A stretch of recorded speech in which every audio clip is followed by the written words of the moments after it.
Okay, create a dashboard.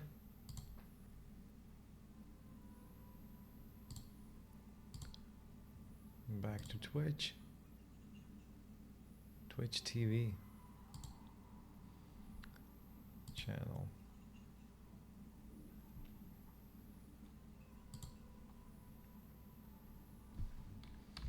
All right, so it took me a bit to set up this.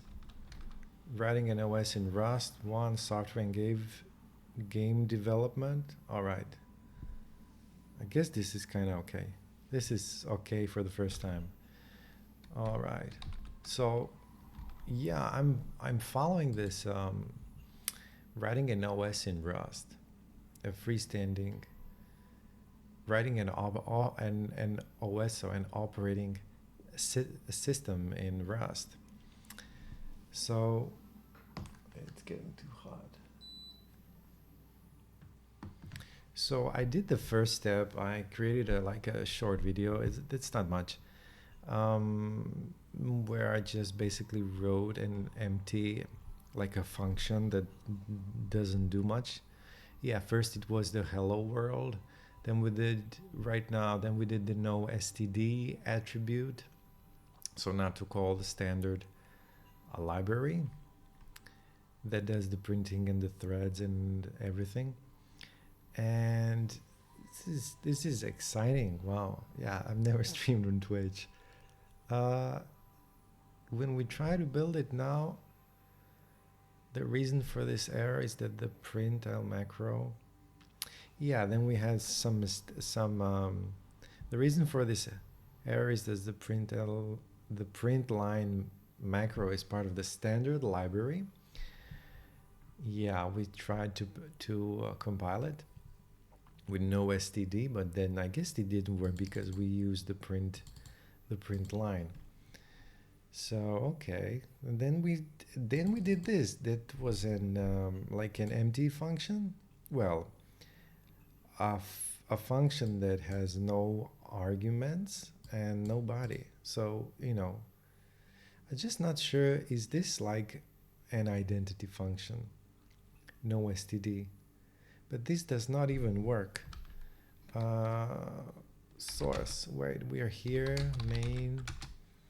This function is called on panic. Yeah. Well, okay. Then we did the panic implementation. So the panic handler. Okay, I gotta repeat this. So the panic handler attribute defines the function. All right. So the panic handler attribute defines the function that the compiler should invoke when a panic occurs. There's a link here to the docs. Oh, unrecoverable errors with panic. Bad things happen in your code and there's nothing you can do about it. Where does the music stop on chill? This kind of, let's look at this. Yeah, it stops. Interesting.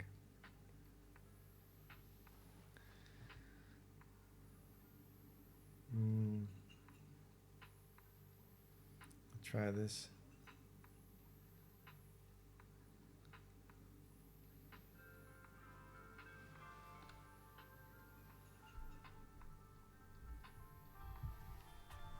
Well, it's just something. Okay, so bad things happen in your code and there's nothing you can do about it. In these cases, Rust has the panic macro. Yeah, actually, I'm going to be recording some music on my own to have with the coding, I guess. I'll try that, but okay. There are two ways to cause a panic in practice: by taking an action that causes our code.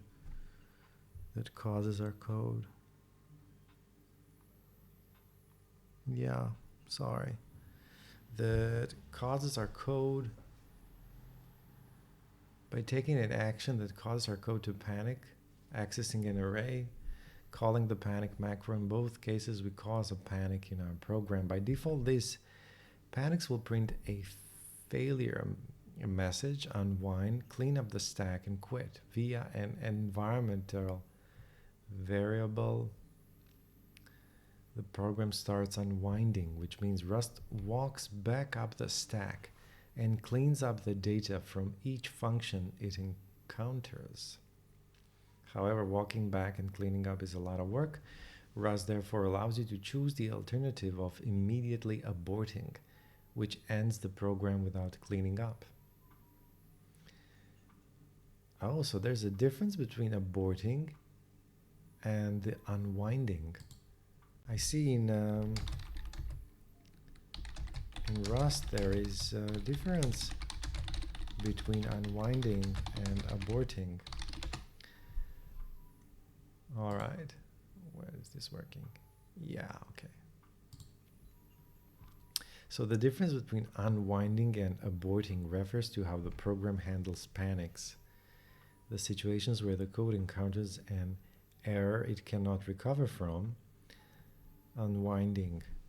Rust's unwinding mechanism cleans up or unwinds the stack by freeing resources, running destructors drop, and cleaning up memory. Like, yeah, this is, as I said, I've never programmed in Rust or anything this low level. So this will be interesting and very boring, as it should be. I read this really nice, comment that programming and operating a system should be boring. So that kind of gave me the boost. Unwinding, aborting, halts the process. Okay, well, let's continue with this. I don't want to, go too deep in the rabbit holes. So the panic handler attribute defines the function that the compiler should invoke when a panic occurs. So the standard library provides its own panic handler function, but in a no-std environment, we need to define it ourselves. Use core panic also, and these things are like, they separate the modules. So this function is called onPanic. So we are why are we first implementing this in building an operating system? Why are we first implementing this in building our OS? Why, in building your OS, implementing a custom panic handler like this in main RS is crucial, because at this stage, the operating system is minimal. It does not even exist and lacks the standard runtime and library support that a regular Rust program has. When building an OS or other low-level software in Rust, you typically disable the standard. Yes, we did this. In no STD environments, there is no default panic handler. Rust requires you to define what should happen on a panic, so implementing a custom handler is mandatory, and this is the most basic one, I guess. Rust expects every program to have a way to handle panics. Since your OS code is written with no STD, you provide a minimal custom panic handler to fulfill this requirement.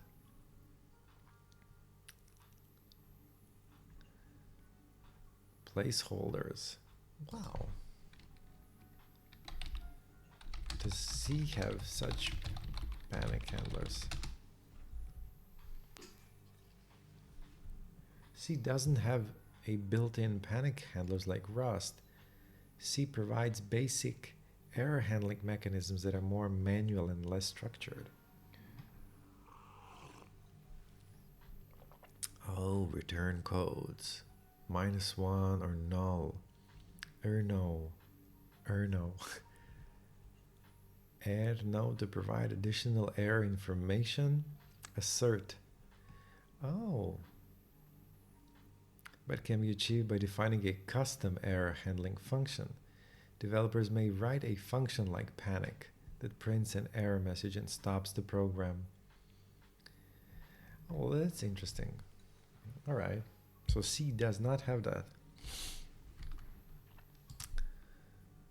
Let's continue. Basically, I kind of get all this, but it's at the same time not. So okay, I do, but it's a build-up, I guess. So the panic info parameter contains the file and line where the panic happened and the optional panic message. So the function should never return. So it is marked as a diverging function by returning the never type.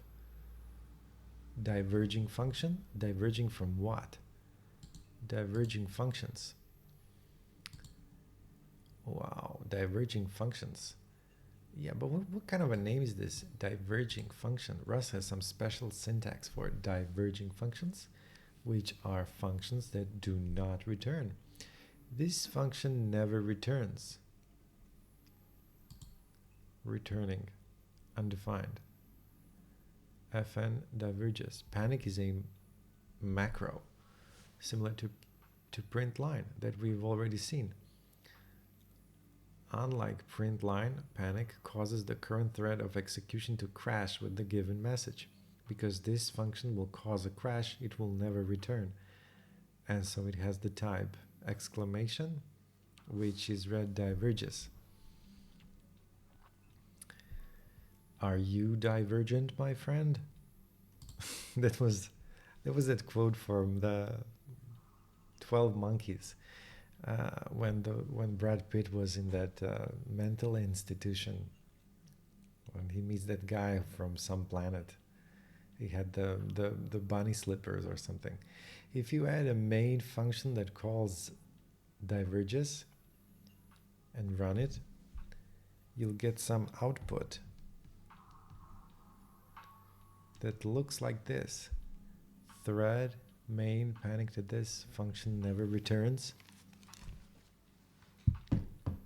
Hello RS. If you want more information, you can get a backtrace by setting the Rust backtrace environment variable. Yeah, this is going to be this is beyond me. Wow. A diverging function can be used as any type. Okay, let x is a type of a I32, okay? It diverges. Let x string diverges. So it diverges any type. All right. Well, so the function should never return. So it is marked as a diverging function by returning the never type. Where is the never type? Oh, that's the exclamation mark. Wait a second. What was the exclamation mark? Because this function will cause a crash, it will never return, and so it has the type. Oh, this is a type. All right. It returns a type. Yeah, this is where we stopped. I kind of want the... Explain to me the evaluation. Okay, so what's the argument list and what's the body? And explain the evaluation, how it goes in this code. I want to understand it mentally.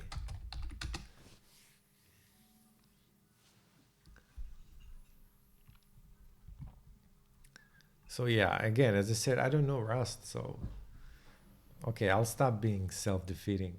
We'll also go through how evaluation proceeds when a panic occurs, understanding the function signature. Okay, the function signature, that's the signature. Yeah, you can call it a signature. Fn panic info. What's the dash? What's this thing? The underscore. Panic. This is a Rust attribute that marks the function as the designated handler for panics. Fn panic. The panic function, so that's the name of the function, is defined with a single parameter and a special return type. What's the single parameter and what's the special return type? Oh, this is the return type. So this is the type that it returns. So it's like fn panic AB. A and B. Okay. So it's like fn panic like this, right? A and B, like in Haskell.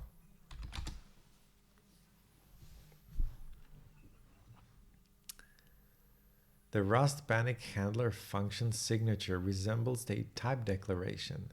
We define the types of inputs and outputs for functions. Let's compare them directly to clarify this idea. fn panic info. In Haskell, the equivalent type signature might look something like panic info B. This is nice. I miss Haskell. Yeah, so why the underscored? In Rust, info has the type panic info, which is a reference to a panic info struct. Yeah, I don't get the ampersand and the underscore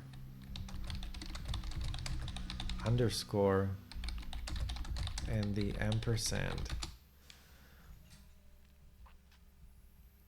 Absolutely. Welcome to chat room. How do you collapse? Oh. Expand.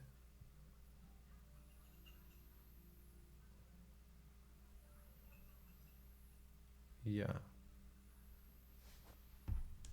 Again, it stopped playing.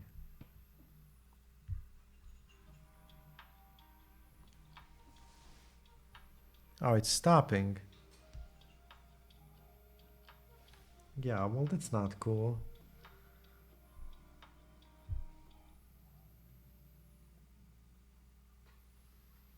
I guess he should be open.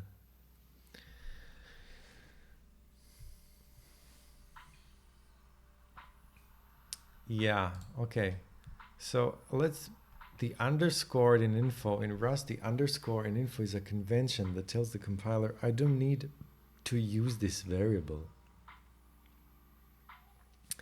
Here's what it implies. Info, by using info, you're indicating that the function expects a panic info parameter.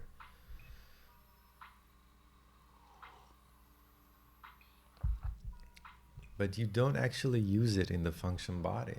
Why it's used? Sometimes functions are required to have specific parameters due to their role. Like the panic handler needing panic info for the function signature to match. If you don't need to use the parameter, you can prefix it with underscore to make this clear, preventing compiler warnings. So in your panic function, panic info loop, the info tells the compiler that the panic info is accepted. It won't be used in the function. Yeah, this is a lot of explaining, and for such a cryptic, the ampersand represents a reference. It's how Rust allows you to borrow data instead of owning it directly, which avoids unnecessary copying. Here's how it works here. Panic info, ampersand symbol indicates that panic info is passed as a reference, not as an own value. Yeah, a parameter that's unused but still required by the function signature. Well, can you implement something simple and use the same underscore and ampersand so that I can understand it? I want to see the code and understand it.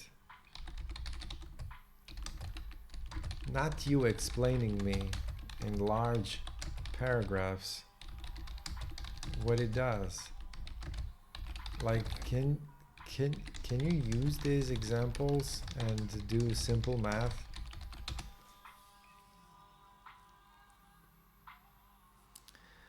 That uses the underscore. Okay.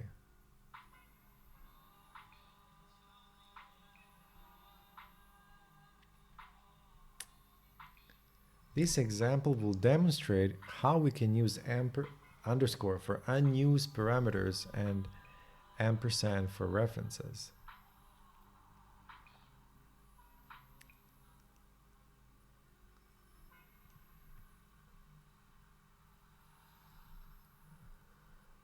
All right.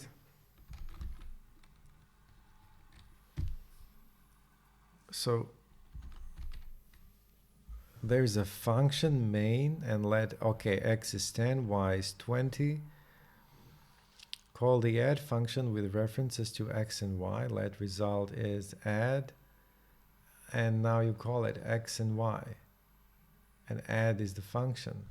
Oh, I miss Haskell. So print line, the result of adding x and y is result.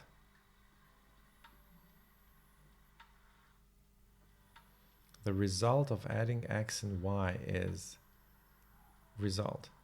All right. That's a reference. Call the multiply function, but ignore the second parameter using, okay, let product is multiply 5. The product is product. So what's it going to be?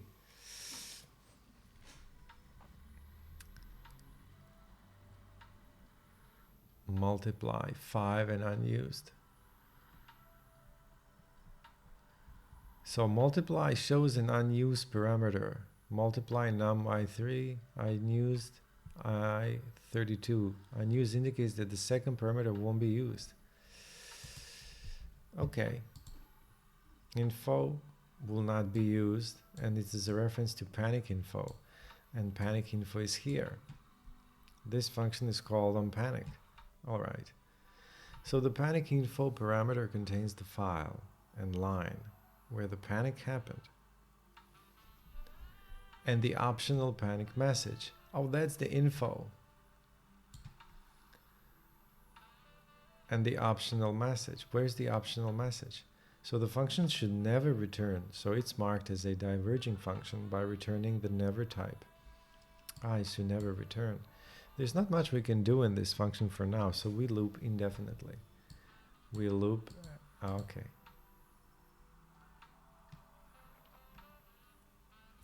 The A personality language item. Language items are special functions and types that are required internally by the compiler. For example, the copy trait is a language item that tells the compiler which types have copy semantics. Copy trait is a language item that tells the compiler which types have copy semantics. What are copy semantics? When we look at the implementation, we see it has the special lang copy attribute that defines it as a language item. What is the implementation?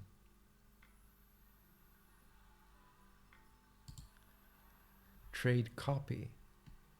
Types whose values can be duplicated simply by copying bits. By default, variable bindings have move semantics. In other words, struct foo, let x is foo, let y is x. So x has moved into y and so cannot be used. Oh. Allow unused. Finish dev profile. What's the output?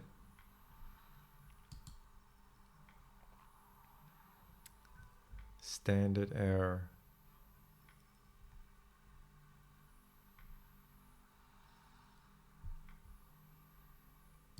Okay.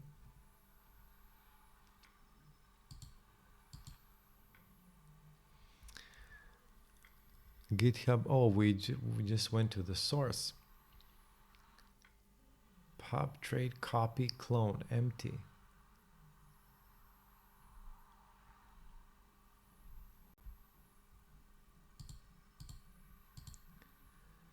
Okay.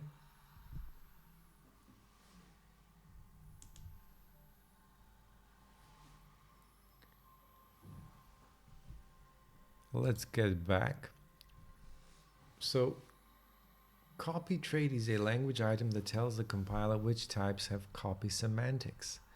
When we look at the implementation, we see it has a special lang copy attribute that defines it as a language item. While providing custom implementations of language item is possible, it should only be done as last resort. The reason is that language items are highly unstable implementation details and not even type checked. So the compiler doesn't even check if a function has the right argument types. Fortunately, there is a more stable way to fix the above language item error. The A personality language item marks a function that is used for implementing stack unwinding. By default, Rust uses unwinding to run the destructors of a live stack variables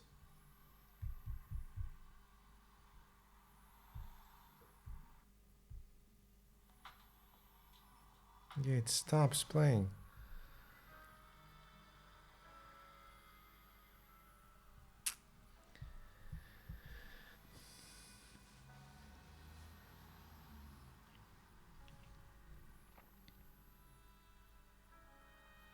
This ensures that all used memory is freed and allows the parent thread to catch the panic and continue execution. This is one of the things which I always avoided, like because of that, I always avoided kind of even learning an imperative language because of these kinds of, okay, now this will be a short rant, but memory is freed, parent to catch the panic and continue. So these kinds of descriptions are kind of, it's like I don't see them in the code.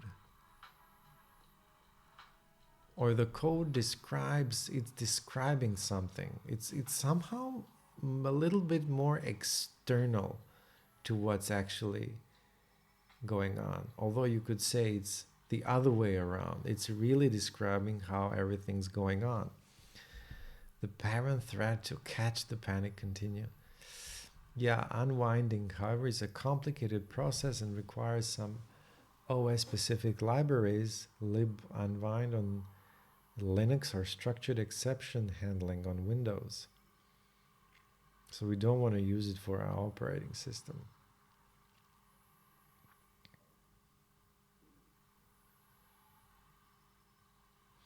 Yeah, what are stack variables also? Like what are stack variables? In Rust and many other languages, stack variables refer to variables that are stored on the stack. A specific region or memory that's fast and efficient but has certain limitations. Here's what makes stack variables unique. Stack structure. Stack this.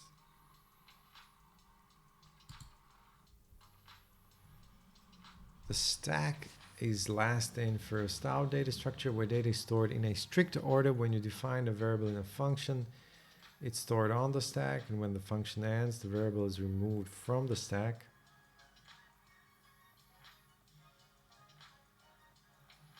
Last in, first out, yeah.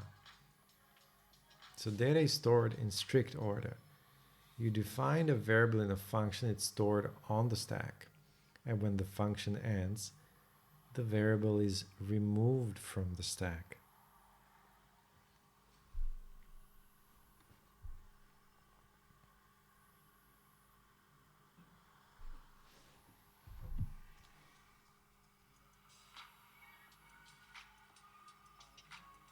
Okay, I gotta go. Yeah, I promised I'll go to bed, not so late. And I have a bit of a cold.